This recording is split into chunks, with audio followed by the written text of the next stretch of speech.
It was one of those days where nothing could go wrong. From the moment I got up, everything was perfect. The weather was great, the birds were singing, and I even found a $10 bill on the sidewalk on my way to work. And it wasn't even windy or anything. So I just picked it up and put it in my pocket and went on my way. It was during one of these perfect days that I met her. I was walking down the street when I heard some commotion coming from an alley.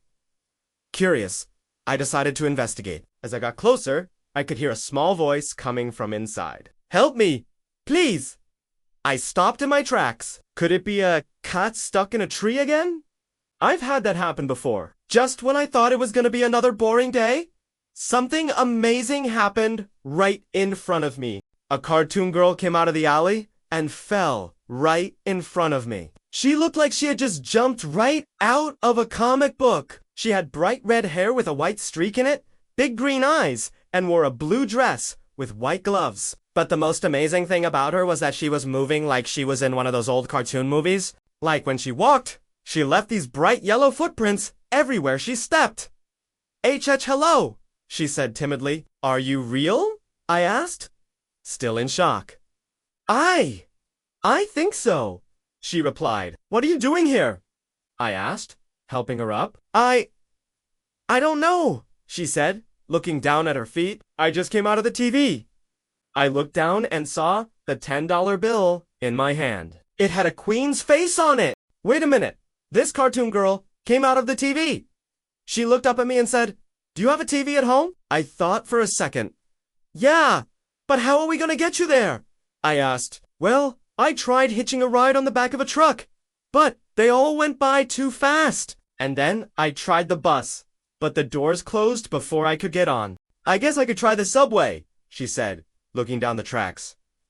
At that moment, a train came barreling around the corner. "Quick, get behind me," I said, pulling her off the tracks, just in the nick of time. The train screeched to a halt in front of us, and the door opened. "Can you help me? Please come quick," the cartoon girl said urgently. I didn't know what to do. Should I call the police? They probably wouldn't believe me. What should I do? Then I remembered the $10 bill. If she came out of the TV, maybe she'd go back in the TV. I looked at the queen on the bill and had an idea. "Hey, do you know who this is?" I asked the cartoon girl. I think so," she said. "It's the queen, isn't it?" "Yeah. Do you know where she lives?"